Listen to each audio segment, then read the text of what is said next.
तो डिमोलिश। आपको लगता है कि आप अपने रूम पे एक एक रूम में शिफ्टिंग कर जाते हो, तो आप एफिडेविट दो, मैं पानी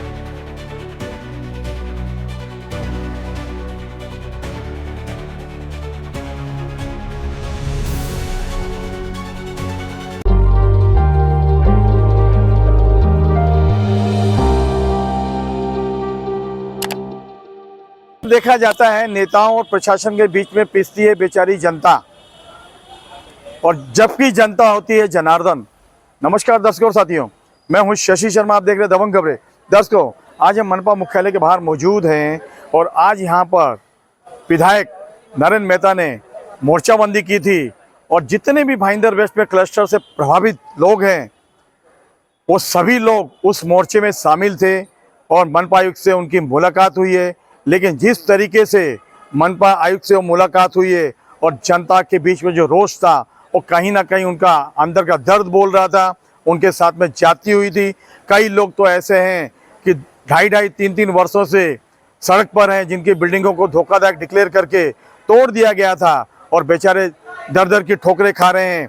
अब उनको किराया दे तो दे कौन, जबकि महानगर पालिका जब धोखाधड़ी करती है और डिक्लेयर करती है, नल कनेक्शन काट देती है, बिजली का कनेक्शन कटवा देती है और उनको विस्थापित करने की जिम्मेदारी भी महानगर पालिका की होनी चाहिए। ऐसे कई मामले देखे गए हैं महानगर पालिका में, जो महानगर पालिका ने विस्थापित किया है लोगों को माणा के घरों में।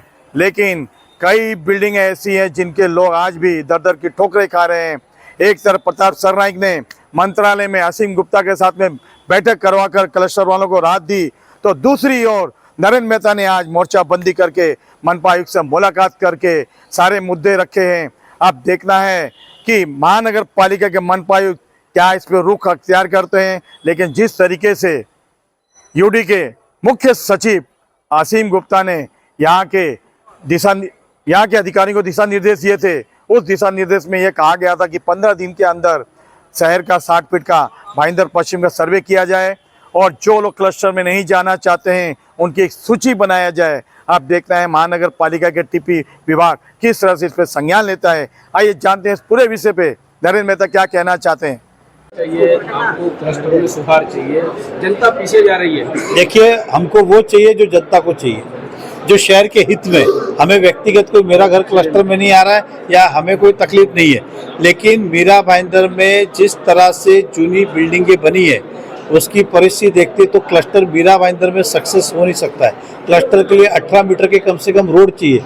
अब मीरा भाईंदर के अंदर 6 मीटर, 8 मीटर, 9 मीटर की रोड है, 18 मीटर की रोड कहाँ है? दूसरी बात, 15-20 बिल्डिंगें एक साथ हो तो क्लस्टर डेवलप हो सकता नहीं। आज देखेंगे तो आप 2 साल में जितनी बिल्डिंगें टूटी है वो सब बेघर है और बिल्डिंग डेवलपमेंट से वंचित है। उनको वापस से परमिशन नहीं मिल रहा है क्योंकि बिल्डिंग में तो 10,000 मीटर का प्लॉट कम से कम चाहिए।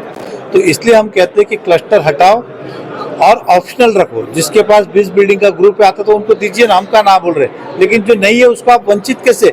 और फिर भी आपको लगता है खाली करने का है तो फिर बदले में उनको मकान दो, रीएकोमोडेट करो उनको, ताकि आप उनको खाली करा के फिर रखो। आप खाली भी करेंगे, परमिशन भी नहीं देंगे, घर भी नहीं देंगे, तो ये पाकिस्तान से थोड़ी आए, देश के वासी है। सर, नया यूडीसीपीआर के अंतर्गत क्लस्टर योजना लागू करना चाहिए, ये कंपलसरी किया गया है, क्या कहेंगे? वही तो कह रहा हूँ कि क्लस्टर यूनिफाइड डीसीआर के हिसाब से नहीं था, अलग से क्लस्टर लाया गया। जब भारतीय जनता पार्टी की सत्ता मीरा भाईंदर में थी तब भी एक क्लस्टर का प्रस्ताव आया था, तो महानगर पालिका में क्लस्टर का प्रस्ताव हमने रिजेक्ट कर दिया क्योंकि शहर हित में नहीं था। लेकिन प्रशासन राजवाट में ढोले साहब के कार्यकाल के अंदर ये क्लस्टर लागू किया गया और आज हम सब भुगत रहे। इस मीरा भाईंदर में क्लस्टर में 2 साल में एक आदमी को भी परमिशन अभी तक नहीं मिला है, या फिर जो क्लस्टर के अंदर बाधित है उनको भी नहीं मिला है। तो फिर ये क्लस्टर इससे दिखता है कि शहर हित में नहीं है। और अगर आप हमें पूछेंगे तो हम कहेंगे क्लस्टर मीरा भाईंदर में कभी यशस्वी नहीं हो सकता है। मीरा भाईंदर छोड़िए ना, महाराष्ट्र में कहाँ पे क्लस्टर ये तो बताए, कहीं पर नहीं हुआ है। मीरा भाईंदर ही उनको ये मिला, तो इसके लिए तो गलत है। सर, राज्य में मीरा भाईंदर के लिए जो ऑफिसर जाते हैं, मीटिंग में जाते हैं, आप कई बार मीटिंग कर चुके, कई नेता मीटिंग कर चुके हैं, लेकिन हर बार आईएएस अधिकारी अलग अलग आश्वासन देते हैं और यहाँ के अधिकारी जो चुप्पी साधे हुए, तो क्या कहेंगे? देखिए, मैंने यही अभी कमिश्नर से कहा कि अगर हमारी बॉडी होती तो हम अभी ठहराव करके गवर्नमेंट को भेज देते। गवर्नमेंट को उस पर डिसीजन देना पड़ता है, यस कि नो। ये उस समय भी गवर्नमेंट को यही प्रशासन ने ठहराव करके भेजा क्लस्टर लगाओ, इसलिए वो लगा। और आज मैं कमिश्नर से वही कहा, सर आप रिजोल्यूशन पब्लिक की भावनाओं को देखते, आप रिजोल्यूशन करके भेज दो, पास करके लाने का काम हमारा, वो भेज नहीं रहे। तो यही हमारा कहना था, और नहीं हुआ तो फिर लास्ट में तो बॉडी आके काम करेगी। लेकिन मुझे विश्वास है कि सरकार माननीय मुख्यमंत्री की बात रखेंगे तो कोई ना कोई न्याय मिलेगा। सर सरकार आपकी थी जब ये निर्णय लिया गया है क्लस्टर का, जब मुख्यमंत्री एकनाथ शिंदे थे और उप मुख्यमंत्री देवेंद्र फडणवीस जी थे, क्या कहेंगे उसको? देखिए, ऐसा वो खाता हमारे पास नहीं था, एकनाथ शिंदे साहब के पास था।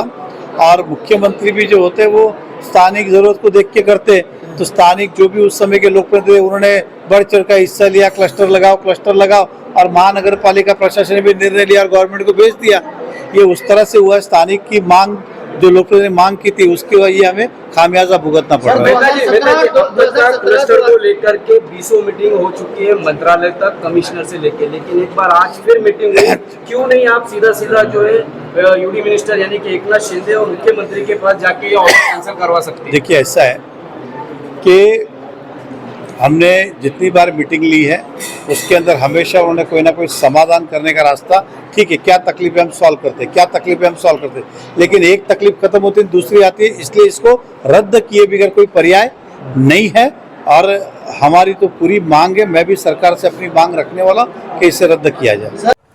दर्शकों, अभी आपने सुना होगा नरेंद्र मेहता ने क्या कहा। अब एक तरफ परिवहन मंत्री प्रताप सरनाईक का दबदबा, दूसरी तरफ विधायक, अब दोनों के बीच में प्रशासन की भूमिका किस तरह की होगी ये तो आने वाला समय बताएगा। लेकिन जिस तरीके से क्लस्टर में प्रभावित लोग जो है दुखी हैं, परेशान हैं, तो एक दिन ऐसा ना हो कि जनता सड़कों पर उतरे। जल्द इस पे शासन को निर्णय लेना होगा। कैमरामैन परवान मिनी के साथ शशि शर्मा।